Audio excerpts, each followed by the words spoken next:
Jerry et Marge, un couple américain âgé, vivent dans une petite ville du Michigan. Après 42 ans de travail, Jerry prend sa retraite mais a du mal à s'adapter à une vie sans routine ni structure. Sa famille célèbre cet événement avec une fête chaleureuse et lui offre un bateau de pêche, bien qu'il n'ait jamais appris à s'en servir.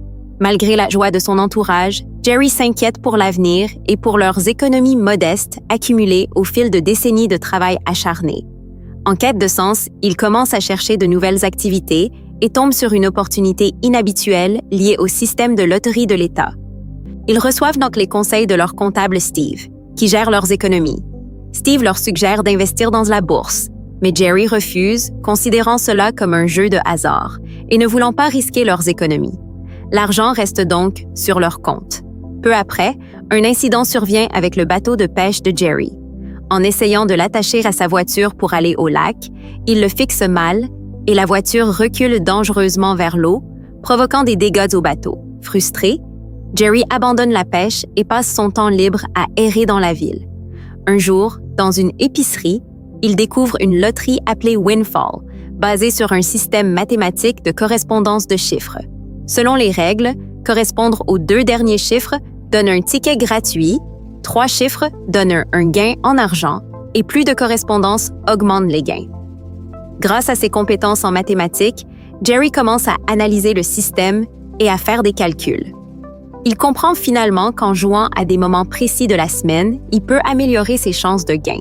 Jerry partage sa stratégie de loterie Windfall avec son comptable Steve, mais celui-ci la rejette en riant, la considérant comme un simple jeu de hasard. Malgré cela, Jerry reste confiant dans ses calculs. Sans hésiter, il retire 2000 $ de ses économies et achète environ 1000 tickets de loterie. Les vendeurs trouvent dans son comportement étrange, pensant qu'il gaspille son argent dans un système imprévisible. Le jour des résultats, il est dévasté lorsqu'aucun ticket ne lui rapporte de gains significatifs. La perte le rend silencieux et abattu toute la journée, au point de perdre sa concentration lors d'un jeu avec sa famille et ses voisins. Plus tard, en réfléchissant aux mots de Marge, il comprend que son idée n'était pas fausse, mais simplement insuffisamment exploitée. En s'appuyant sur les probabilités, il compare cela à des lancers de pièces. Plus le nombre d'essais augmente, plus les résultats deviennent prévisibles. Convaincu, il retire ensuite 8000 $ de la banque pour étendre sa stratégie et acheter davantage de tickets. Lorsque Jerry achète 8000 $ de tickets de loterie, la vendeuse est encore plus surprise par son comportement. Mais cette fois, sa stratégie commence à fonctionner. En vérifiant les résultats, il découvre que plusieurs tickets ont 3 à 4 numéros correspondants, lui rapportant environ 15 000 $. Ne sachant pas où cacher l'argent, il le dissimule dans une boîte de popcorn à la maison, craignant la réaction de Marge. Lors d'une réunion familiale, sa petite fille prend accidentellement la boîte, provoquant une situation tendue que Jerry corrige rapidement en déplaçant l'argent. Plus tard dans la soirée, lorsque Marge remarque quelque chose d'étrange, Jerry avoue enfin avoir joué à la loterie et gagné 15 000 $. À sa grande surprise, Marge ne se met pas en colère et se réjouit même de cette aventure, affirmant vouloir plus d'excitation dans leur vie. Soutenu par elle, Jerry gagne en confiance. Même Steve, le comptable, se montre intéressé après avoir entendu parler du gain et accepte d'investir 1000 $ dans la stratégie. Jerry et Marge combinent leurs gains, 15 000 $ de Jerry et 1000 $ de Steve, pour investir un total de 16 000 $ dans leur stratégie de loterie. Mais en arrivant dans leur magasin local du Michigan, ils découvrent que la loterie Windfall est temporairement suspendue en raison de gains trop importants dans l'État.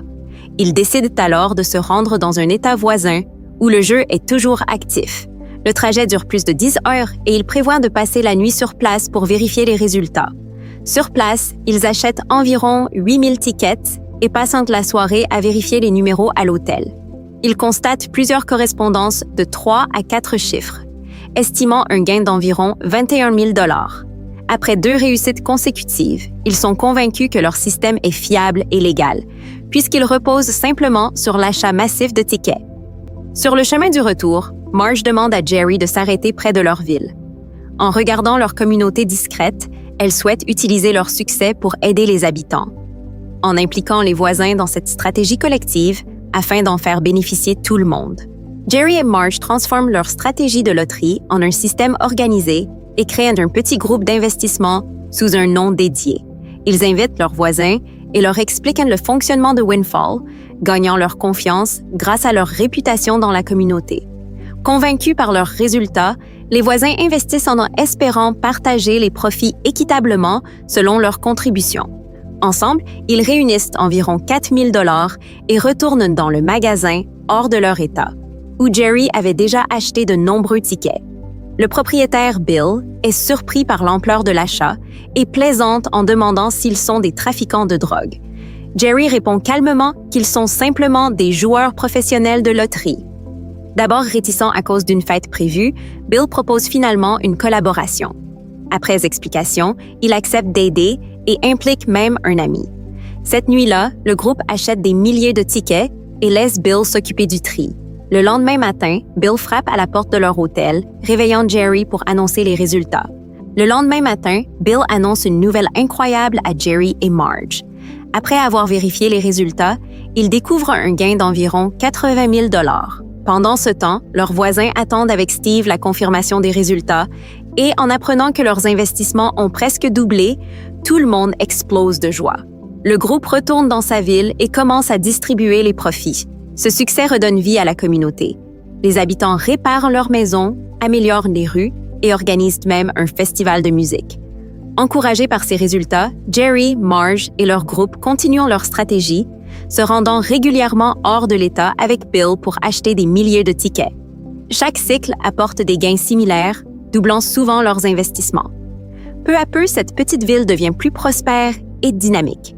Jerry et Marge sont vus comme des héros locaux et organisent des réunions régulières pour impliquer tout le monde. Parallèlement, un autre joueur apparaît, Tyler, un étudiant de Harvard qui analyse mathématiquement Windfall. Il découvre lui aussi la stratégie, mais n'a pas les moyens financiers pour l'appliquer pleinement. Tyler, comprenant le potentiel du système, réunit ses amis et les convainc de mettre leur argent en commun pour acheter encore plus de tickets et augmenter les gains.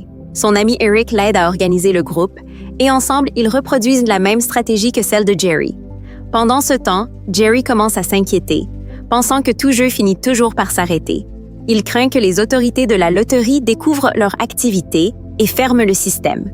Pour maximiser leurs profits avant cela, le groupe décide de réinvestir tous ses gains dans l'achat massif de 312 000 tickets, soit près d'un demi-million de dollars. S'ils réussissent, ils n'auront plus besoin de continuer. Cependant, leur succès attire l'attention des journalistes locaux. Un reporter nommé Michael Jordan commence à enquêter, tandis que Tyler et Eric découvrent aussi le groupe de Jerry utilisant la même méthode. Cela crée une tension entre plusieurs équipes concurrentes. Tyler envisage même une alliance avec Jerry. Pendant ce temps, Jerry et Marge finalisent leur énorme achat avec Bill, utilisant plusieurs machines pour imprimer les tickets en continu sans interruption. Bill organise pour Jerry et Marge l'utilisation d'un autre magasin où ils peuvent imprimer des tickets toute la nuit. Par coïncidence, cette soirée est aussi leur anniversaire, que Jerry n'a pas oublié. Il surprend Marge avec une attention particulière, créant un moment romantique entre eux.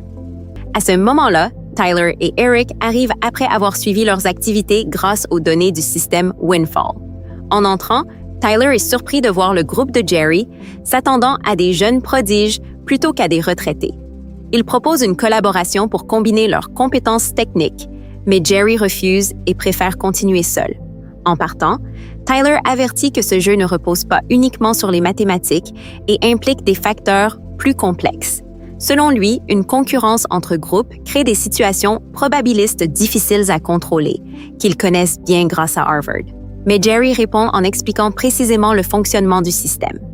Tyler est surpris et comprend que Jerry n'est pas un amateur, mais un concurrent expérimenté. Après le départ de Tyler et Eric, Jerry et Marge reprennent leur soirée d'anniversaire en dansant. Mais Jerry reste préoccupé par la situation qui devient de plus en plus complexe. Il en parle à Steve, et malgré leurs inquiétudes, ils décident de continuer leur stratégie de loterie. Pendant ce temps, le journaliste Jordan enquête plus profondément et se rend au bureau de la loterie, mais les responsables minimisent ses préoccupations, affirmant que gagner à la loterie est normal. Plus tard, Jerry rencontre à nouveau Tyler dans un café. Cette fois, Tyler le met en garde de manière plus directe, lui conseillant d'arrêter le système Windfall, expliquant que des analyses de niveau Harvard ont déjà permis de comprendre comment les joueurs sont suivis. Il évoque même la possibilité de cibler leur compte bancaire, ce qui inquiète Jerry.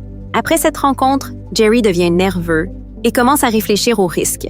La possibilité de piratage et les conséquences pour toute la communauté le poussent à envisager d'arrêter. Il organise une réunion avec ses voisins pour leur expliquer la situation, mais ils peinent à le croire. Après cela, son fils lui dit qu'il refuse de voir son père abandonné ou être considéré comme un perdant.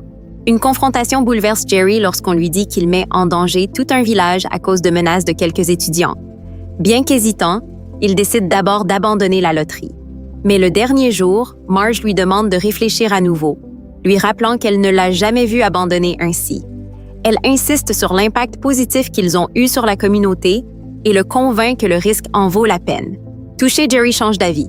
Lorsque le groupe les voit reprendre l'achat de tickets, l'enthousiasme revient et Bill est également ravi. Pendant ce temps, le groupe de Tyler continue de les surveiller et augmente aussi ses achats pour exploiter le système de roll-down de Windfall. Ce mécanisme redistribue les gains lorsque personne ne remporte le jackpot, augmentant les gains secondaires. Les jackpots sont rarement gagnés directement, mais le système devient très rentable lors des redistributions. Le seuil exact du jackpot reste inconnu, ajoutant de l'incertitude.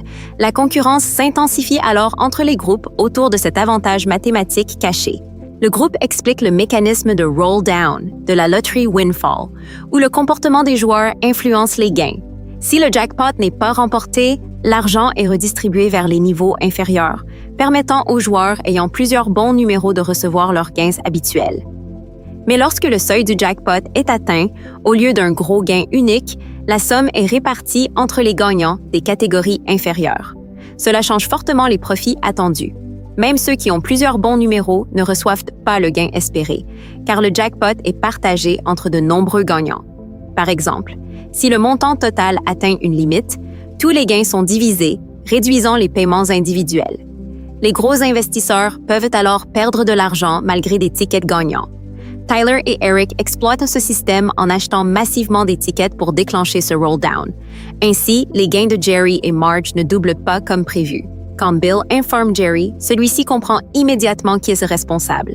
Il se rend alors à Harvard pour confronter Tyler directement. Jerry confronte Tyler et lui demande pour qui il agit réellement, affirmant qu'il travaille pour sa communauté alors que Tyler ignore les personnes autour de lui. Ces paroles troublent les amis de Tyler, qui commencent à douter. Pendant ce temps, Jerry et Marge rencontrent les responsables de la loterie et demandent que la limite du jackpot soit affichée sur le site afin d'éviter les effets de roll-down.